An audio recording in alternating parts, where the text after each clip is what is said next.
सर्व मंगल्य मांगल्ये शिवे सर्वार्थ साधिके शरण्ये त्र्यंबके गौरी नारायणी नमस्तते नारायणी नमस्तते. जय जगदंब नमो आदेश. मी तनुताई पुणेकर आपल्या सर्वांचं सहर्ष स्वागत करते. सहर्ष स्वागत सर्वांचे हार्दिक अभिनंदन सुद्धा. प्रत्येक भक्तांना माहिती आहे श्रावण महिना चालू झालेला आहे व श्रावण महिन्यामध्ये कोणत्या नित्योपचार पूजा केल्या पाहिजेत, त्याचबरोबर श्रावण महिना कशा पद्धतीने आपण जोपासायचा, भगवान शिवाची व त्याचबरोबर आपल्या कुलदेवतेची, ग्रामदेवतेची व इतर सर्व देवी देवतेंसहित आपण त्यांच्या पूजा कशा पद्धतीने केल्या पाहिजेत, त्याचबरोबर शिवाची उपासना कशी करून बाकीचे काही ग्रंथ बाकी काय असणाऱ्या काय साधना ह्या कशा कराव्यात याविषयी आपण माहिती घेणार आहोत. सर्वात प्रथम म्हणजे दिनांक 17 ऑगस्ट 2026 वार सोमवार या दिवशी आहे व सोमवार सहित या दिवशी नागपंचमी. आता पहिला सोमवार नागपंचमी, आता याविषयी आपण कशा पद्धतीने साधना केल्या पाहिजेत व नेमकं या दिवसापासून कोणत्या कोणत्या उपाययोजना कराव्यात हे आपण पाहणार आहोत. सर्वात प्रथम येणाऱ्या सोमवारच्या दिवशी आहे ती म्हणजे नागपंचमी व नागपंचमीच्या दिवशी आपण कोणत्या उपाय केल्याने आपल्या आयुष्यामध्ये असणारे संकट दूर होतील. आता नागपंचमीच्या आणि संकटाचा काय संबंध आहे. ज्या भक्तांना कालसर्पदोष आहे, त्याचबरोबर सर्पदंशाची काही भीती आहे, त्याचबरोबर सर्पाच्या भीतीनुसार त्यांच्या कुंडलीमध्ये त्यांच्या पत्रिकेमध्ये काही दोष निर्माण झालेले आहेत, तर याविषयी आपण छोट्या छोट्या माध्यमातून आपण हे दोष कसेच काढू शकतो हे पाहणार आहोत. सर्वात प्रथम म्हणजे ज्यांना कालसर्प दोष आहे, त्याचबरोबर ज्या भक्तांना सर्पदंशाची भीती आहे, सर्पाची भीती आहे किंवा सर्पाच्या नावामध्ये नाव ऐकलं तरी ते भयभीत होतात, अशा भक्तांसाठी हा दिवस सर्वात महत्वाचा असणार आहे. तर या दिवशी पहिल्या सोमवारी अशा भक्तांनी आपल्या जवळपास असणाऱ्या शिवपिंडीवरती म्हणजे शिवलिंगाजवळ जाऊन तिथे जे शिवलिंगाच्या वरती असणारा जो सर्प आहे, या सर्पाला मध अभिषेक करणं खूप गरजेचं आहे. म्हणजे मधाचा अभिषेक करावा. त्याचबरोबर सर्पाच्या डोक्यावरती म्हणजे वरच्या भागावरती तुम्ही 3 लवंगा अर्पण कराव्यात, जेणेकरून जर तुम्हाला सर्पाची भीती असेल किंवा कालसर्प दोष असेल तर हे कमी होण्यास मदत होत असते. आता हा झाला सर्पदंशाचा किंवा कालसर्प दोषाचा काही भाग. पण आता हा पहिला सोमवार, त्याचबरोबर पहिल्या सोमवार पासून आपण कोणते व्रत करावेत, त्याचबरोबर कोणत्या नामाचा जप करावा, त्याचबरोबर या दिवसामध्ये म्हणजे या श्रावण महिन्यामध्ये आपण कोणत्या उपासना कराव्यात हे पाहणार आहोत. पण हे पाहण्या अगोदर सर्वांनी माझा हा व्हिडिओ शेवटपर्यंत पाहणं खूप गरजेचं आहे, जेणेकरून मी या पूर्ण या श्रावण महिन्याची माहिती मी थोडक्यात देणार आहे. ती माहिती तुमच्यापर्यंत पोहोचावी यासाठी तुम्ही हा व्हिडिओ शेवटपर्यंत पहा. त्याचबरोबर माझ्या चॅनलला लाईक करा, सबस्क्राईब करा, माझ्या चॅनलची घंटाई वाजवायला विसरू नका, जेणेकरून या श्रावण महिन्यामध्ये मी जे काही व्हिडिओ टाकणार आहे ते व्हिडिओ तुमच्यापर्यंत लवकरात लवकर पोहोचतील. आता 17 तारखेला श्रावणाचा पहिला सोमवार, पहिल्या श्रावणाच्या सोमवारी आपण पूजा कशी करावी हे समजून घ्यावं. सर्वप्रथम आपल्या घराजवळ जिथे शंकराचं मंदिर असेल म्हणजे शिवलिंगाचं जिथे मंदिर असेल या मंदिरामध्ये जावं. आता बऱ्याच भागामध्ये किंवा गावांमध्ये कालभैरवनाथाचं मंदिर असतं म्हणजे भैरवनाथाचं मंदिर असतं. या भैरवनाथाच्या मंदिरामध्ये ही शंकराची पिंड किंवा शंकराची मूर्ती किंवा शंकराची शिवलिंग असतं, तेथेही तुम्ही गेलात तरीही चालेल. बरेच भक्त असं म्हणतात की आमच्या गावामध्ये भैरवनाथाचं मंदिर आहे, पण आमच्या गावामध्ये शंकराचं सेपरेट असं मंदिर नाही. ही थोडासा गैरसमज थोडासा काढून टाकावा, कारण की शंकराचं मंदिर आणि भैरवनाथाचं स्थान तिथे तुम्ही एकाही मंदिरात जरी जाताल तरीही चालते, तिथेही कुठेही अवघड नाही. मागच्या वर्षी माझ्या कानावरती एक गोष्ट आली होती, ताई आम्ही अमुक अमुक गावामध्ये राहतो. आता त्या ताई कुठे राहतात काय राहतात याविषयी मला पूर्ण सांगायचं नाही, पण त्या ज्या गावामध्ये राहत होत्या तिथे भैरवनाथाचं मंदिर होतं. बरेच गावामध्ये भैरवनाथाचं मंदिर असतं. भैरवनाथ जोगेश्वरीचं मंदिर हे प्रत्येक गावाची ग्रामदेवता म्हणून ओळखले जात असते, म्हणून तिथे शंकराची पिंड ही देखील असते. असं नाही की तिथे शंकराची पिंड नसते, बऱ्याच भागामध्ये असतेही, काही भागामध्ये तुरळक प्रमाणामध्ये नसेलही, पण 99% असतेच असते. मग अशा ठिकाणी जरी तुम्ही शंकराच्या मंदिरामध्ये म्हणजे भैरवनाथाच्या मंदिरामध्ये जाऊन तिथे शंकराच्या शिवलिंगावरती दूध अभिषेक केला तरीही चालतो. आता दुसरा मुद्दा म्हणजे असा की ज्यांना या श्रावण महिन्यापासून 16 सोमवारचं व्रत करायचं असेल त्या भाविक भक्तांनी 16 सोमवारचं व्रत पालन करू शकता. पण असं होतं की हे 16 सोमवारचं व्रत करताना बऱ्याच महिलांना 16 सोमवारच्या व्रतामध्ये मासिक धर्म येत असतो. तर हा मासिक धर्म जर आला तर काय करावं? ही ते बऱ्याच स्त्रियांची काहीतरी गोची होत असते, अडचण होत येते.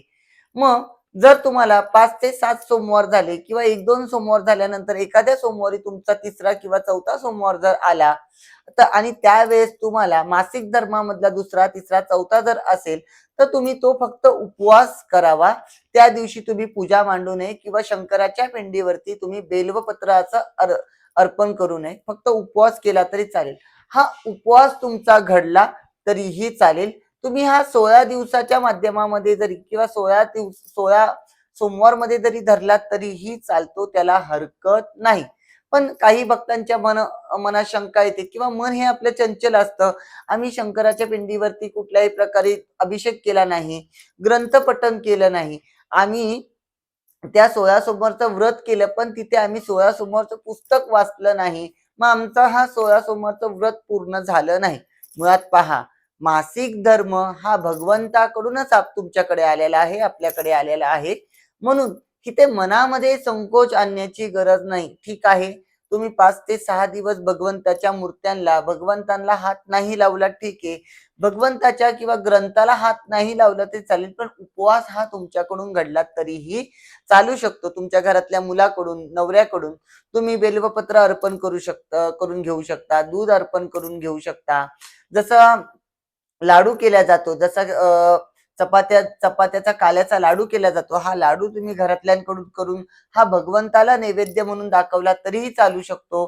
त्याचबरोबर हा एक जो ग्रंथाचा पठण आहे, हे पठण तुम्ही इतरांकडून करून घेतलं किंवा तुम्ही स्वतः केलं तरी चालेल. फक्त त्या पुस्तकाला हात न लावता मोबाईलमध्ये त्याची तुम्ही PDF काढून जरी तुम्ही घेतलं तरी चालेल. पण आता पहा, आपलं युग खूप वाढत चाललेलं आहे, म्हणजे कलियुग खूप पुढे चाललेलं आहे. मोबाईलमध्ये आपल्याला अनेक गोष्टी पाहायला मिळतात, म्हणजे सगळ्या गोष्टी पाहतात. गुगलवरती जे टाकू ते मिळतं. मग तुम्ही ते 16 सोमवारचं व्रताचं पारायण तुम्ही मोबाईलमध्येही करू शकता. त्याला हरकत नाही. पण 16 सोमवारचं व्रत करताना आम्हाला मासिक धर्म आला, आम्ही हा उपवासच करत नाही. आता त्या दिवशी आम्ही खातो, पितो, आराम करतो, पण आम्ही उपवास करत नाही. तर हे थोडंसं टाळावं. बऱ्याच महिलांच्या या चुका घडत आहेत. त्याचबरोबर बरेच स्त्रिया, म्हणजे माझेही काही शिष्य आहेत, हे देखील नवनाथ पारायण करतात, 16 सोमवारचं व्रत करत आहेत. तर यांना सर्वांना मी त्या अशा प्रत्येक शिष्याला मी जगदंबेकडे प्रार्थना करते की या सर्व शिष्यांचे सर्व व्रत पूर्ण व्हावे. त्याचबरोबर या 16 सोमवार सहित तुम्ही शिवाची साधना करू शकता. बऱ्याच भक्तांकडे शंकराचे अनेक मंत्र आहेत, पण असे भक्त आहेत की त्यांच्याकडे मंत्र नाही, तंत्र नाही, यंत्र नाही. अशा भक्तांना साधा सोपा मंत्र तर माहिती असतो की ओम नमः शिवाय. अहो, या ओम नमः शिवाय वरतीही तुम्ही अनेक भक्ती करू शकता, अनेक भगवंतापर्यंत पोहोचू शकता. म्हणून तुम्ही ह्या ओम नमः शिवायच्या मंत्राचे 108 प्रमाणे 5 माळा, 11 माळा, अवघ्या 2 माळाही केल्यात तरी त्या भगवंतापर्यंत पोहोचू शकतात. पण त्याच्यामध्ये त्या मंत्राची जप करताना मनामध्ये कुठेही संकोच, त्याचबरोबर मनामध्ये कुठल्याही पद्धतीचे दोष नसावेत. आता अशा पद्धतीने आपण भगवंताची सेवा करतो. त्याचबरोबर दर सोमवारी शिवमूठ वाहणं खूप गरजेचं आहे. आता शिवमूठ वाहताना बऱ्याचदा असं होतं की आपण शिवमूठ वाहते वेळी बिल्वपत्राचं भगवंताच्या पिंडीवरती, म्हणजे भगवंताच्या शिवलिंगावरती अर्पण करत असतो. मग आपण विविध मंदिरांमध्ये जाऊन करतो. पण हे करताना, शिवमूठ वाहताना, बिल्वपत्र अर्पण करताना 108, 51, 11 हे एकदम शांतपणे बसून तिथे अर्पण करावे लागतात, की ओम नमः शिवाय बोलून एक पत्र अर्पण करावं. त्याचबरोबर अशा पद्धतीचे आपण पत्र बोलत बोलत तुम्ही एक एक पत्र टाकत मंत्र बोलून करावं. पण त्या मंदिरामध्ये गर्दी असते, तर आपण जातो तिथे पटकन त्या शिवलिंगावरती जसं आहे तसं टाकून देतो. दूध नेलेलं असतं, एखादी दुधाची पिशवी नेलेली असते, ती दातानीच तोडतो. तसंच त्याच्या शंकराच्या पिंडीवरती ओततो, म्हणजे शिवलिंगावरती ओततो. तर हे थोडंसं टाळलं पाहिजे. ह्या थोड्याशा गोष्टी कमी केल्या पाहिजेत, कारण की आपण ज्या काही गोष्टी शिवलिंगावरती अर्पण करत असतो, तर या गोष्टी तिथे साठू नयेत व त्याची दुर्गंधी भगवंतापर्यंत जाऊ नये. म्हणून त्या गोष्टीमुळे आपण थोडासा सावधगिरीने थोडे तिथे अर्पण करावेत. त्याच्यानंतर आपण स्वतः पुढाकार घेऊन तिथे स्वच्छता केली पाहिजे, हे खूप गरजेचं आहे. त्याचबरोबर डायरेक्टली जाऊन त्या शंकराच्या म्हणजे शिवाच्या शिवलिंगावरती डायरेक्टली डोकं ठेवणं, त्या शिवलिंगावरती आपण डोकं ठेवतो, हेही थोडंसं चुकीचं आहे.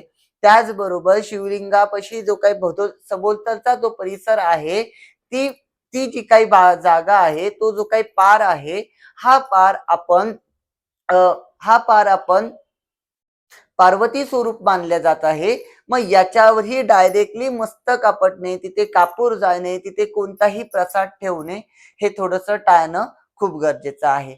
योग्यरित्या प्रसाद ठेवला पाहिजे, योग्यरित्या अर्पण केलं पाहिजे, योग्यरित्या नमस्कार केला पाहिजे. शंकराच्या म्हणजे शिवलिंगाच्या जे काही शिवलिंग आहे तिथे पूर्णत्व गोल प्रदक्षिणा देऊ नये, अर्धी प्रदक्षिणा घालावी. या छोट्या छोट्या गोष्टी आपण पाळाव्यात. या छोट्या छोट्या गोष्टी जर आपण पाळल्या नाहीत, याचे जर आपण उल्लंघन केले तर त्याचेही त्रास आपल्याला जाणवतात. आता दुसरी गोष्ट अशी की बऱ्याच भक्तांना साडेसाती आहे. आता साडेसाती आहे, आता ह्या साडेसातीचा आणि श्रावण महिन्याचा काय संबंध? बरेच बरेच भक्त म्हणतील आम्ही साडेसातीसाठी तर शनिवारची उपासना करतो, मारुती सेवा, शनी सेवा करतो. मग आता या श्रावण महिन्यात आम्ही शंकराची सेवा करू शकतो का? व शंकराची सेवा केल्याने, महादेवाची सेवा केल्याने आमची साडेसाती कशी काय दूर होऊ शकते? होऊ शकते. त्याच्यासाठीही काही मार्ग आहेत. कारण की आपल्या ग्रंथामध्ये, आपल्या भाषेमध्ये, आपल्या बोली भाषेमध्ये आपण नेहमी बोलत असतो की देवांचे देव महादेव, म्हणजे महादेवाची ही सर्वस्व तिथे कृपा असणं खूप गरजेचं आहे. जर तुम्ही भगवंताची म्हणजे महादेवाची, शंकराची, शिवाची जर आराधना करताल तर साडेसाती ही दूर होण्यास मदत होते. ज्या ज्या राशींना साडेसातीचा त्रास आहे, अडीचकीचा त्रास आहे, त्याचबरोबर साडेसाती सहित तुमच्या आयुष्यामध्ये अडचणी आहेत, अशा भक्तांनी दर मंगळवारी अथवा शनिवारी शिवाची तर साधना किंवा शिवाची उपासना, शिवलिंगावरती दूध व त्याच्यामध्ये थोडेसे काळे तीळ अथवा लवंग हे जर अर्पण करताल, 11 लवंग, 3 लवंग जर अर्पण करताल तर आपल्या आयुष्यामध्ये साडेसाती ही दूर होण्यास मदत होत असते. त्याचबरोबर या श्रावण महिन्यामध्ये बरेच भक्त शिवलीला अमृत, त्याचबरोबर नवनाथ पारायण करत असतात. मग हे नवनाथ पारायण, शिवलीला अमृत हे पारायण जे काही केले जात आहेत, या पारायण तुम्ही पूर्णत्व त्या दिवसामध्ये संपवण्याचा प्रयत्न करावा. जसं की नवनाथ पारायण तुम्ही करत आहात, हे नवनाथ पारायण पूर्णपणे 11 दिवसामध्ये संपवण्याचा प्रयत्न करा. बरेच भक्त एका दिवसामध्ये आम्ही नवनाथ पारायण करतो, दिवस रात्र तिथे बसून राहतात, एका दिवसात करतात.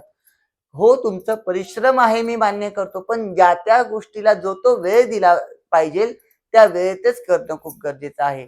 त्याचबरोबर बरेच भक्त भगवद्गीता, त्याचबरोबर दुर्गा सप्तशती याचं पारायण करत असतात. अतिउत्तम आहे. पण असं होतं की आपण हे पारायण करताना आपल्या ज्या काही महत्वाच्या साधना आहेत या थांबवू नये. जसं की आता बरेच भक्त पहिल्यापासून ज्या साधना करत आहेत की बाबा एखादा व्यक्ती एखाद्या एखाद्या दुसऱ्या देवतेची साधना करतो, मग ह्या श्रावण महिन्यात ती सोडून तो त्या दुसऱ्या ग्रंथाकडे वळतो. मग ह्या टाळू नयेत. पहिल्या साधना व आत्ताच्या साधना ह्या एकत्र या वेळेस कराव्या. त्याचबरोबर मांसाहार टाळणे खूप गरजेचं आहे. आता बरेच लोक म्हणतात की आम्हाला देवाने सांगितलं नाही, देवाने कुठं लिहून ठेवलंय का? अहो, देवाने लिहून ठेवू अगर न ठेवू हो, पण आपल्या शास्त्र सांगतं किंवा आपलं सायन्स सांगतं की या कालावधीमध्ये म्हणजे या महिन्यांमध्ये तुम्ही जे काही मांसाहार करता हे पचनामध्ये जड जातं व त्याच्यामध्ये पोटाचे विकार, शरीराचे विकार होतात. त्याचबरोबर प्राण्यांचेही प्रजनन काळामध्ये त्यांची हत्या होऊ नये म्हणून या काळामध्ये म्हणजे ह्या 4 महिन्याच्या काळामध्ये किंवा चातुर्मासामध्ये किंवा या श्रावण महिन्यामध्ये नॉनव्हेज आहार टाळावा. त्याचबरोबर जैन संप्रदायामध्ये सुद्धा अधिक चांगल्या पद्धती आहेत की 4 महिन्यामध्ये एखादा महिना दूध काहीतरी टाळल्या जात असतं. मी बरेचदा पाहिलेलं आहे, दूध खात नाहीत, दही खात नाहीत, कारण की दह्यामध्येही काही कीटक निर्माण होत असतात असेही बोलल्या जात असते. त्याचबरोबर कांदा लसूण खात नाहीत. अतिउत्तम प्रमाणामध्ये सर्व गोष्टी पाळल्या जातात. त्याच पद्धतीने आपणही आपल्या आचरणात, आपल्या विचारात, आपल्या शरीरासाठी व भगवंतासाठी व आपला हा देह भगवंताचं स्वरूप मानून किंवा आपला हा देहामध्ये भगवंत वास करतात, तर यांना आपण संतुष्ट करण्यासाठी हा चातुर्मास योग्यरित्या पाळावा. त्याचबरोबर देव उठणे एकादशी जशी असते की देव उठणे एकादशी झाल्यानंतर मग प्रत्येक भक्त जे त्या पद्धतीने आपला आहार करतात तो ठीक आहे, पण हा चातुर्मास योग्यरित्या पाळणं खूप गरजेचं आहे. त्याचबरोबर ह्या श्रावण महिन्यामध्ये आपली गादी चालू राहील का? तर हो, आपली गादी चालू राहते. श्रावण महिना पूर्ण गादी चालू असते. ज्यांना कोणत्याही भक्तांना आपल्या गादीवरती यायचं असेल तर त्यांच्यासाठी रविवार असणार आहे. रविवारच्या दिवशी आपल्या गादीवरती येण्यासाठी बुकिंग करावी. बुकिंग करून आमचा आमच्या नंबरवरती कॉल करावा. कॉल करण्यासाठी आपला नंबर आहे 93 22 16 16 99, म्हणजे 9322161699 या नंबरवरती कॉल करून बुकिंग करून रविवारच्या दिवशी गादीवरती येऊ शकता. बरेच भक्त असे करत आहेत की रविवारी यायचं तर रविवारी सकाळी किंवा शनिवारी सकाळी कॉल करतात, आम्ही येऊ का? तर असं करू नका. 2 ते 3 दिवस आधी बुकिंग करा अथवा 5 दिवस आधी बुकिंग केली तरी चालेल. कारण की श्रावणामुळे लोकांची संख्या आम्ही आम्हाला झेपेल एवढ्याच पद्धतीने घेतलेली आहे. आमच्याही साधना उपासना चालू आहेत. त्याच्यामुळे लोकांनी अगोदर बुकिंग करावी व गादीवरती आलात तरीही चालेल. त्याचबरोबर मागील वर्षाप्रमाणे आपण अ, शिवकवचाचेही काही कार्य चालू करणार आहोत. शिवकवचाच्या कार्यासाठी आपण पुढील व्हिडिओही करत आहोत. त्या व्हिडिओमध्ये तुम्ही सर्वजण पाहताल की शिवकवच कधीपासून द्यायला सुरुवात करणार आहे, शिवकवचाची किंमत काय आहे व कशा पद्धतीने दिल्या जाणार आहे. तर यासाठी प्रत्येक भक्तांनी आपल्या दिलेल्या नंबरवरती कॉल करून बुकिंग करून शिवकवच त्याचबरोबर तुमच्या अडचणीसाठी गादीवरती येऊ शकता. तर सर्वांना जय जगदंब, नमो आदेश. सर्वांनी लाईक करा, सबस्क्राईब करा, त्याचबरोबर माझ्या चॅनलची घंटाही वाजवायला विसरू नका. जय जगदंब.